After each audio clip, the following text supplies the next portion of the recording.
کو تمام کمالات عطا فرمائے۔ اللہ تعالیٰ نے ان کو دنیا میں عرش پر بلا کر صاحب قاب قوسین بھی بنایا، عرش پہ اپنا دیدار بھی عطا کرا۔ اللہ تعالیٰ نے ان کو امام الانبیاء بھی بنایا، امام المرسلین بھی بنایا، اور اللہ تعالیٰ نے ان کو خاتم النبیین بھی بنایا۔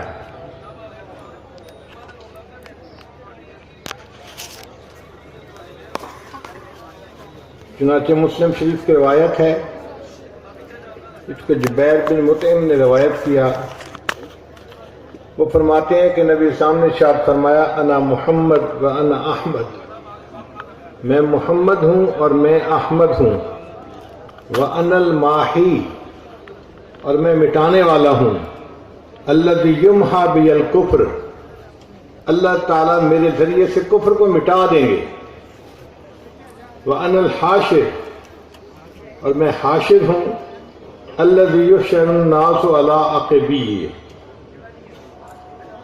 جب قیامت ہوگی تو میں سب سے پہلے اٹھوں گا، پھر ساری مخلوق میرے پیچھے اٹھ کر اللہ کے حضور پیش ہوگی، وَأَنَا الْعَاقِبُ، اور میں عاقب ہوں، وَالْعَاقِبُ الَّذِي لَيْسَ بَعْدَهُ نَبِيٌّ، اور عاقب وہ ہوتا ہے کہ اس کے بعد نبی نہیں ہوتا۔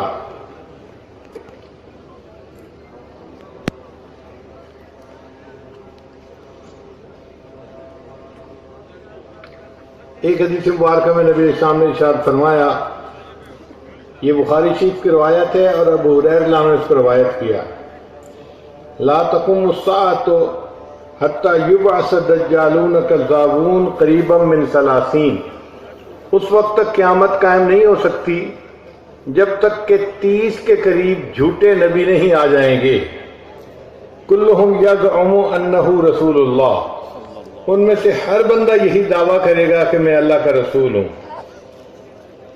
ترمذی شریف کی روایت ہے، اس کو ثوبان رضی اللہ عنہ نے روایت کیا، نبی اسلام نے ارشاد فرمایا، انا خاتم النبیین، میں خاتم النبیین ہوں، لا نبی بعدی، میرے بعد کوئی نبی نہیں آئے گا۔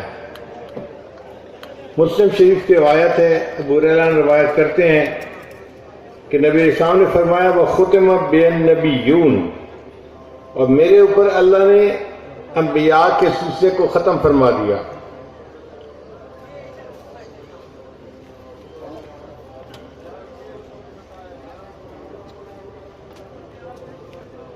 بخاری شریف کی روایت ہے کہ قیامت کے دن سب لوگ حضرت آدم علیہ السلام کے پاس جائیں گے کہ آپ ابو الانبیاء ہیں، ہماری شفاعت کیجئے کہ اللہ تعالیٰ حساب شروع کر دیں، ہم سے آج کے دن کی سختی برداشت نہیں ہوتی۔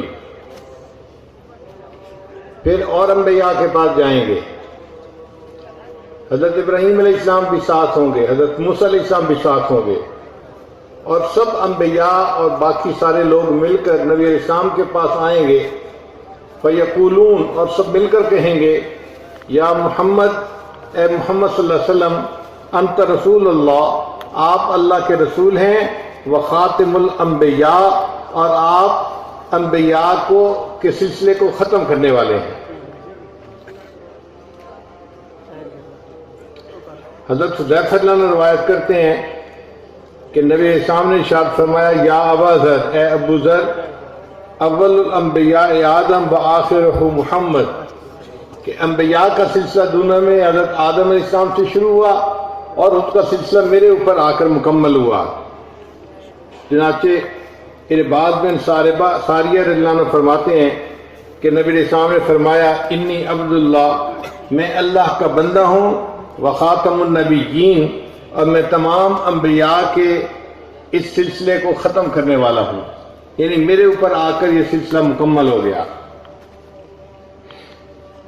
دارمی کی روایت ہے، جس کو جابر بن عبداللہ روایت کرتے ہیں، نبی اسلام نے فرمایا، انا قائد المرسلین، میں مرسلین کا قائد ہوں، ان کی قیادت کرنے والا، ولا فخر، اور اس پر مجھے فخر نہیں ہے، وَأَنَا خَاتَمُ النَّبِيِّينَ وَلَا فَخْرَ، اور میں انبیاء کے سلسلے کو ختم کرنے والا ہوں، اس پر بھی مجھے فخر نہیں ہے۔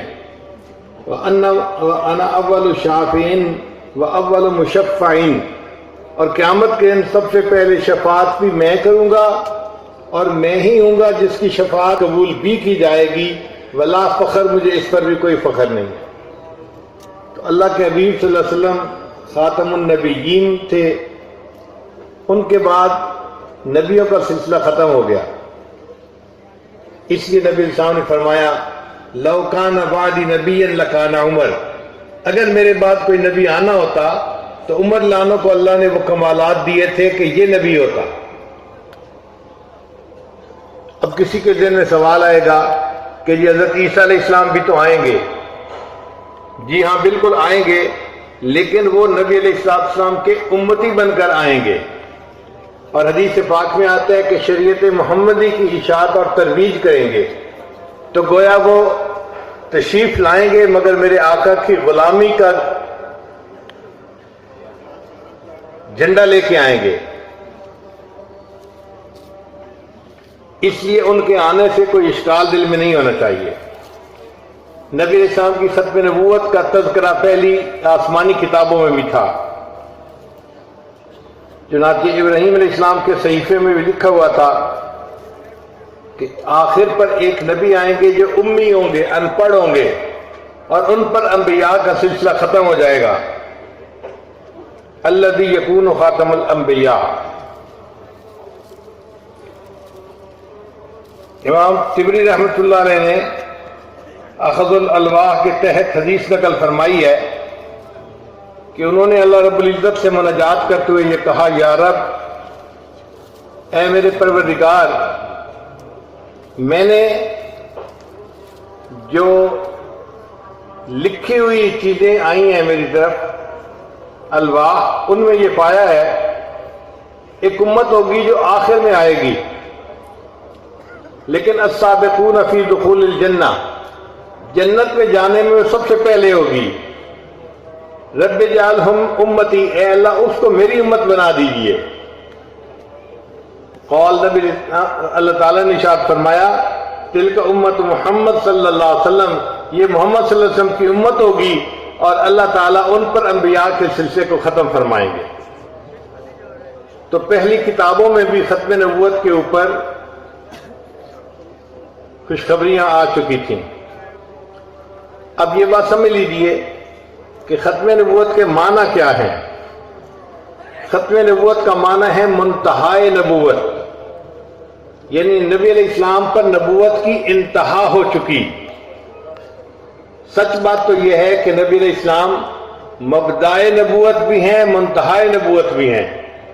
نبوت شروع بھی نبی علیہ السلام سے ہوئی اور نبوت ختم بھی نبی علیہ السلام پر ہوئی۔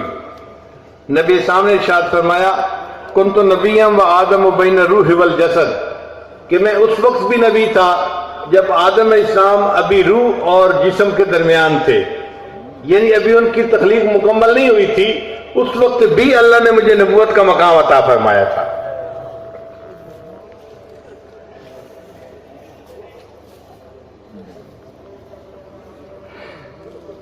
ایک حدیث مبارکہ میں اللہ تعالیٰ نے اپنے حبیب صلی اللہ علیہ وسلم کو ارشاد فرمایا جعلتک اول النبیین خلقا، اے میرے محبوب صلی اللہ علیہ وسلم،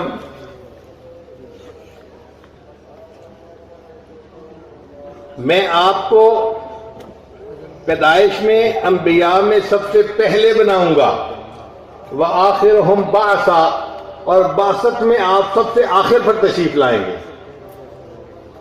یعنی نبوت ملنے میں نبی علیہ السلام کو سب سے پہلے نبوت ملی، اس وقت باقی انبیاء کو نبوت نہیں ملی تھی۔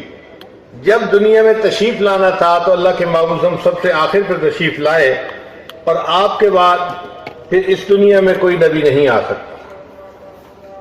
اس عقیدے کی اہمیت اس قدر ہے کہ صحابہ کرام کا سب سے پہلا اجماع جس مسئلے پر ہوا وہ عقیدہ ختم نبوت تھا۔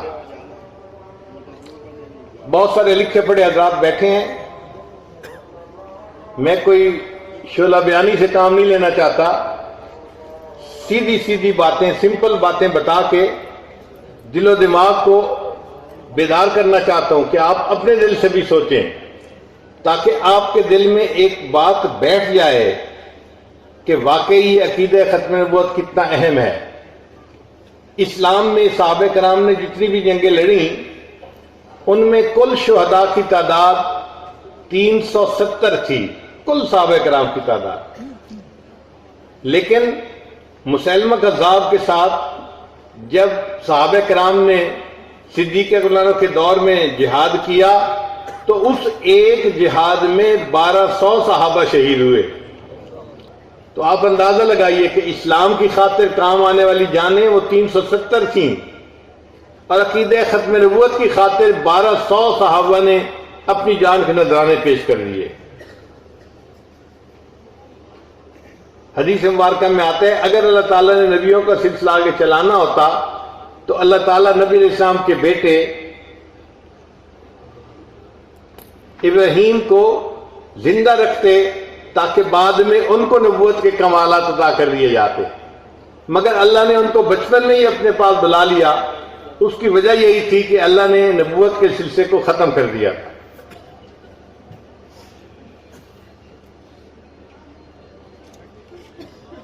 امام اعظم ابو حنیفہ رحمۃ اللہ کے زمانے میں ایک شخص نے نبوت کا دعویٰ کیا، تو امام اعظم کی مجلس میں ایک آدمی بیٹھا تھا، کہنے لگا کہ میں جاؤں گا اور اس بندے سے معجزہ طلب کروں گا۔ امام اعظم رحمۃ اللہ نے فرمایا اگر تم جا کر اس سے معجزہ طلب کرو گے تو میں تمہارے کفر پر فتویٰ دوں گا، اس لیے کہ جب کوئی نبی آ ہی نہیں سکتا تو معجزہ طلب کرنے کا کیا معنی ہے؟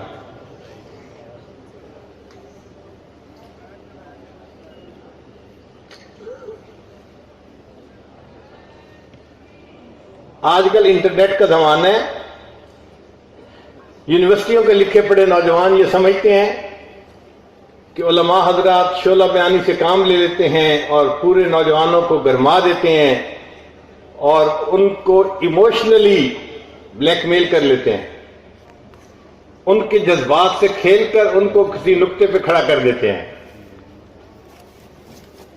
تو اگر یونیورسٹیوں کے اور کالجوں کے لکھے پڑھے نوجوان موجود ہیں تو سب حضرات ذرا ٹھنڈے دل دماغ سے سوچتے ہوئے ان چند پوائنٹس کو اپنے ذہن میں ذرا رکھیے کہ اللہ تعالیٰ نے انبیاء کا سلسلہ جو جاری فرمایا تو ایک کے بعد دوسرے نبی کے آنے کی کچھ وجوہات ہوتی تھیں۔ آئیے ہم ذرا دیکھتے ہیں کہ کیا نبی علیہ السلام کے تشریف لے جانے کے بعد بھی وہ وجوہات تھی کہ کوئی نبی کی ضرورت پڑتی۔ ان میں سے پہلا پوائنٹ کہ جب شریعت میں تحریف ہو جاتی تو ایک کے بعد دوسرے نبی علیہ السلام کو بھیجا جاتا تھا۔ ہمارا دین اسلام تحریف سے پاک ہے، اس لیے کہ اس کی حفاظت کا ذمہ اللہ نے لیا ہے۔ اِنَّا نَحْنُ نَزَّلْنَا الذِّكْرَ وَإِنَّا لَهُ لَحَافِظُونَ۔ اللہ فرماتے ہیں اس نصیحت نامے کو ہم نے ہی نازل کیا اور اس کی حفاظت کے بھی ہم ہی ذمہ دار ہیں۔ اب آپ بتائیے جب اللہ حفاظت کا ذمہ دار ہے تو کیا اس دین میں کوئی تحریف ہو سکتی ہے؟ جب ہو ہی نہیں سکتی تو ان نبی علیہ السلام کے بعد کسی اور نبی کے آنے کی ضرورت ہی نہیں۔ پھر ایک نبی علیہ السلام کے جانے کے بعد دین کی دعوت دینے کے لیے دوسرے نبی کی ضرورت پڑتی تھی تو اللہ تعالیٰ اور نبی بھیجتے تھے۔ اس امت میں اللہ نے دعوت کے اس کام کو امت کے افراد علماء کے ذمہ لگا دیا۔ فرمایا کنتم خیر امت اخرجت للناس، اس امت کو امت دعوت بنا دیا گیا۔ تو جب امت ہی امت دعوت بن گئی، دعوت دینے والی، تو اب آپ بتائیے کسی نبی کے آنے کی ضرورت ہے؟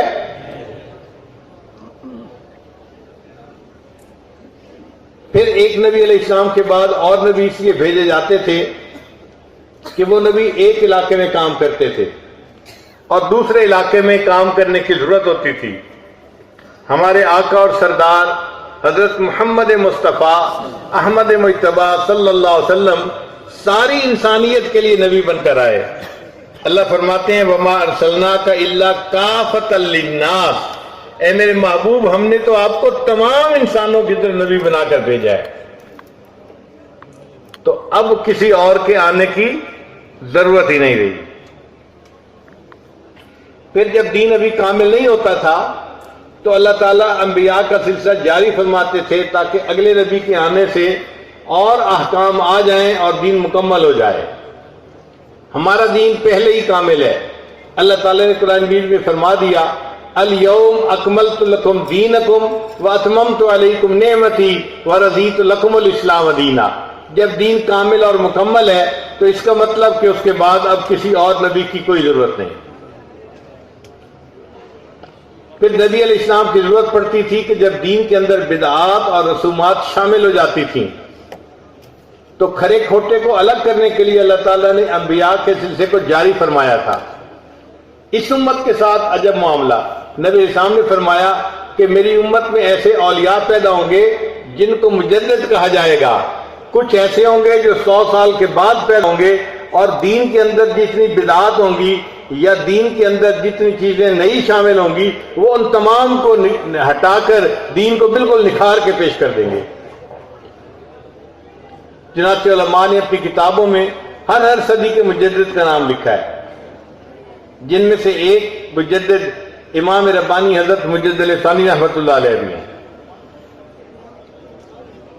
اب ان تمام پوائنٹ کو ذہن میں رکھیے کہ جب کوئی ضرورت ہی نہیں کسی نبی کے آنے کی اور نبی اسلام نے فرما بھی دیا کہ میں آخری نبی ہوں، اب اگر کوئی نبوت کا دعویٰ کرے گا تو وہ کون ہوگا؟ دجال ہوگا، کذاب ہوگا۔ چنانچہ اور چند پوائنٹ ذہن میں رکھ لیجئے۔ پہلی بات کہ انبیاء کرام جب تشریف لاتے تھے ان کے خواص تھے۔ ایک خاصیت یہ تھی کہ وہ انسانوں کے شاگرد نہیں ہوتے تھے، ان کو علم کون دیتا تھا؟ اللہ تعالیٰ دیتا تھا۔ عام حالات میں لوگ ان کو امی کہتے تھے، یہ ان پڑھ ہیں۔ تو انبیاء کسی انسان کے شاگرد نہیں ہوتے تھے۔ آپ ذرا مرزا قادیانی کو اس پیمانے کے اوپر تولیں تو آپ دیکھیں گے کہ وہ اپنے لڑکپن میں کئی استادوں کا شاگرد رہا۔ اب آپ بتائیے جو بندہ انسانوں کا شاگرد رہا ہو وہ نبی کیسے ہو سکتا ہے؟ تو اس پیمانے پر تولیں تو دل گواہی دیتا ہے کہ مرزا قادیانی جھوٹا تھا، دجال تھا، اور اس نے جھوٹا نبوت کا دعویٰ کیا۔ پھر دوسرا نقطہ، انبیاء کرام کسی کتاب کے مصنف نہیں ہوتے، لیکن مرزا قادیانی تو بہت کتابیں لکھی۔ اس کی وحی کی کتاب جو ہے وہ بھی عجیب و غریب ہے۔ ایک دفعہ مجھے خیال آیا کہ میں پڑھوں تو صحیح کہ اس نے کیا بتایا ہے، تو اللہ کی شان دیکھیں کہ اس نے بتایا کہ میرے اوپر جو فرشتہ وحی لاتا تھا اس کا نام ٹیچی ٹیچی تھا، یعنی جبریل علیہ السلام وحی نہیں لاتے تھے، وہ تو انبیاء کی طرف لاتے تھے، اور یہ تو جھوٹا کذاب تھا، اس کے پاس تو شیطان نے کوئی ایجنٹ بھیجا ہوگا۔ ان الشیاطین لیوحون الی اولیائہم، اور پھر اس میں عجیب بات لکھا ہوا تھا کہ میرے اوپر اردو زبان میں بھی وحی آئی، پنجابی زبان میں بھی وحی آئی، اور انگریزی زبان میں بھی وحی آئی۔ اب انگریزی زبان کی وحی میں نے بھی پڑھی کہ بھئی اس میں کیا وحی آئی، تو لکھا ہوا تھا کہ ٹیچی ٹیچی نے آ کے مجھے پیغام دیا، گو ٹو ضلع پشاور۔ اب چونکہ خود انگریزی نہیں پڑھا تھا، اس کو یہ پتہ نہیں تھا کہ ضلع کو اردو میں ضلع کہتے ہیں، انگریزی میں ڈسٹرکٹ کہتے ہیں، تو فکرہ بنانا تھا گو ٹو ڈسٹرکٹ پشاور، مگر پتہ نہیں تھا تو کہنے لگا جی وہی اتری ہے گو ٹو ضلع پشاور۔ انگریزی میں وہی اتری اور وہ بھی انگریزی پنجابی ملی ہوئی۔ اس سے پتہ چلتا ہے کہ یہ جھوٹا نبی تھا جس نے نبوت کا دعویٰ کیا تھا۔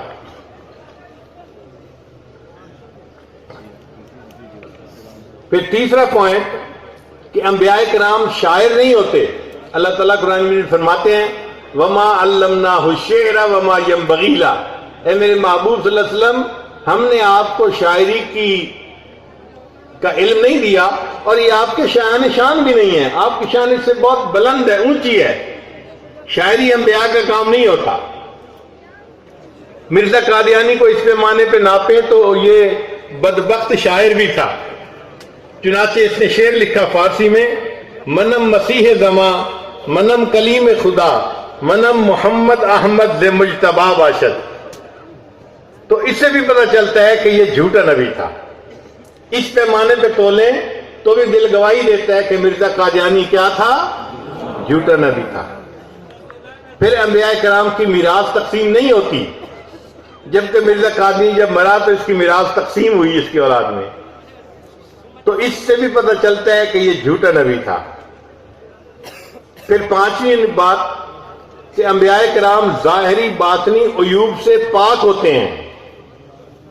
اگر اس پیمانے پہ تولا جائے تو مرزا قادیانی اس میں بھی فیل ہوتا ہے.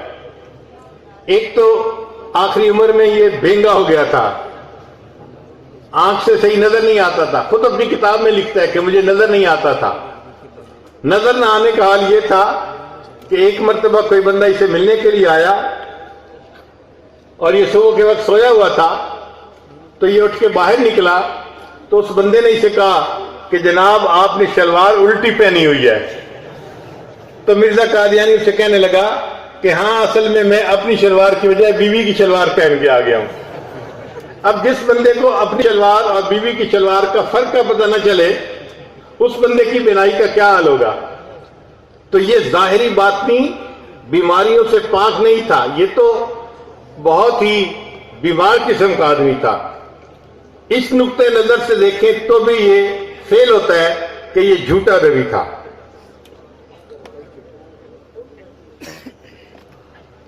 پھر چھٹا پوائنٹ کہ انبیاء کرام معصوم ہوتے ہیں، گناہوں سے پاک ہوتے ہیں، جبکہ مرزا قادیانی نے اپنی زندگی میں کتنے ایسے کام کیے کہ جس پر اس کو پھر بعد میں ندامت ہوئی اور اس نے معافیاں مانگی.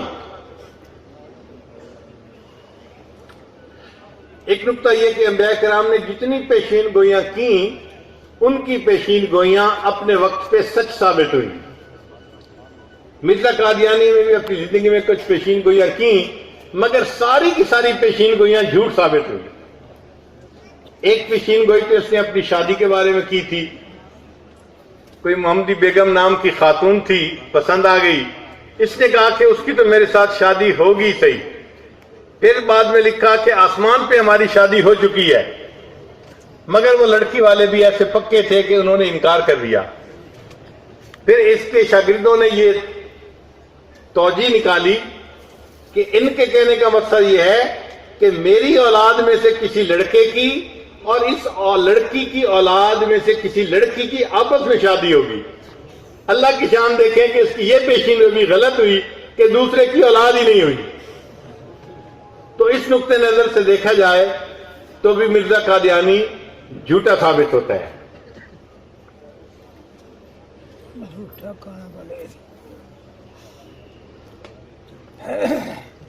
پھر ایک نواں نقطہ کہ انبیاء کرام کی جب روح قبض کرنی ہوتی ہے تو ملک الموت آ کر ان سے اجازت لیتے ہیں، پھر ان کی روح کو قبض کرتے ہیں. نبی علیہ السلام کے پاس جبریل علیہ السلام آئے تھے، پہلے اجازت مانگی تھی، پھر ملک الموت کو کہا تھا کہ آپ آئیں اور نبی علیہ السلام کی روح کو آپ لے سکتے ہیں. مرزا قادیانی اس کو دیکھیں، موت کہاں آئی؟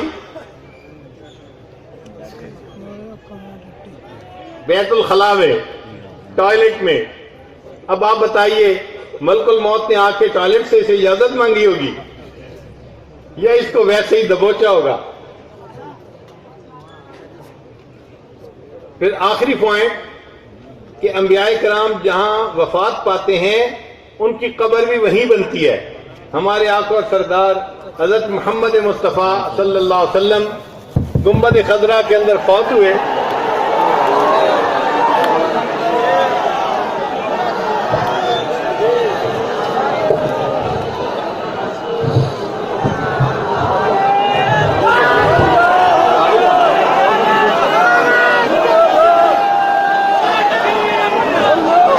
نعرہ تکبیر، نعرہ تکبیر، نعرہ تکبیر. تاجدار ختم نبوت، تاجدار ختم نبوت، قائد جمعیت حضرت مولانا فضل الرحمان، حضرت مولانا فضل الرحمان. نعرہ تکبیر.